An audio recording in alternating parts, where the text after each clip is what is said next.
This video is about the Interregnum in England, so the time when England was a republic and a protectorate.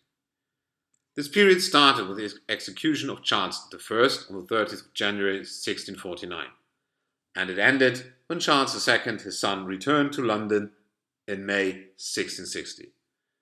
We have to mention Oliver Cromwell, the Lord Protector, the military dictator during the Interregnum. Before the Interregnum, Charles I strongly believed in the divine right of kings, so there was a conflict with the parliament.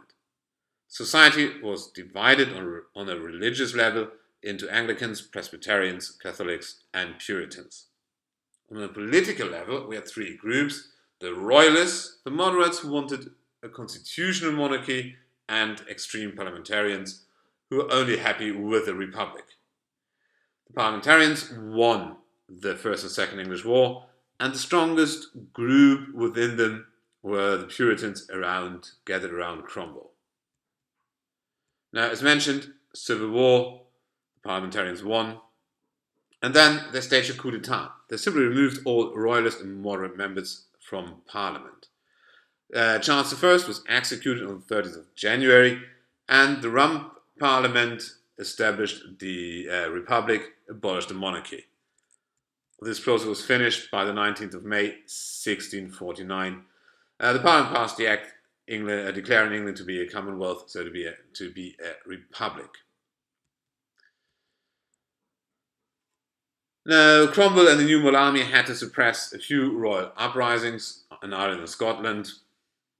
And then Cromwell dissolved the Rump Parliament and made himself a military dictator. He convened the Parliament of Saints, which should work out a constitution, but failed and dissolved itself. But the instrument of government was presented, and there was the first written English constitution, and it made Cromwell to Lord Protector of life. So now he's effectively the military dictator. Cromwell's objectives were healing and settling the country after the Civil War, but also to reform the society and make it, form it, model it after his Puritan values. The first Parliament of the Protectorate didn't get much done. Cromwell dissolved it. And then we had some royalist rebellions, and Cromwell decided to divide the country into military districts.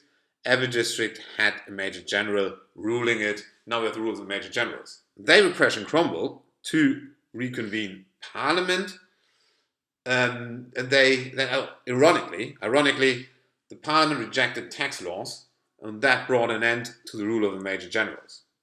Anyway, Cromwell was presented with a humble petition which offered him the crown. He should be king. Cromwell rejected this, and then a modified humble petition took effect. Cromwell was now Lord Protector and had even more rights. He also could determine his successor. He did. His son, who then followed him, succeeded him after Cromwell died.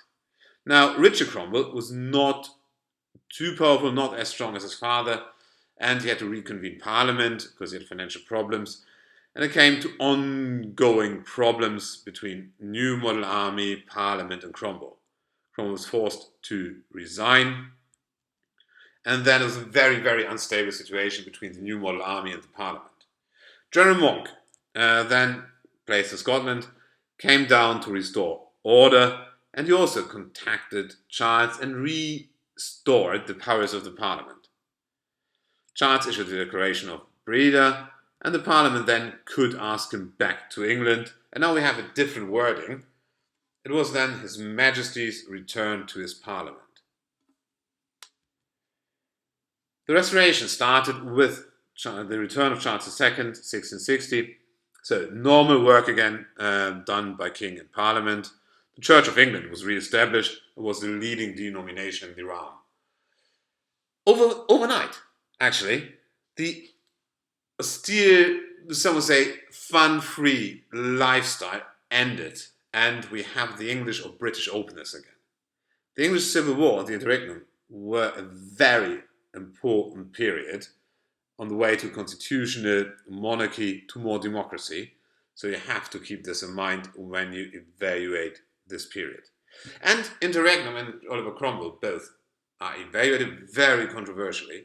One example, First Lord of the Admiralty, Winston Churchill, planned twice to name a battleship HMS Cromwell. Both attempts were vetoed by King George V. That was the Interregnum in 5.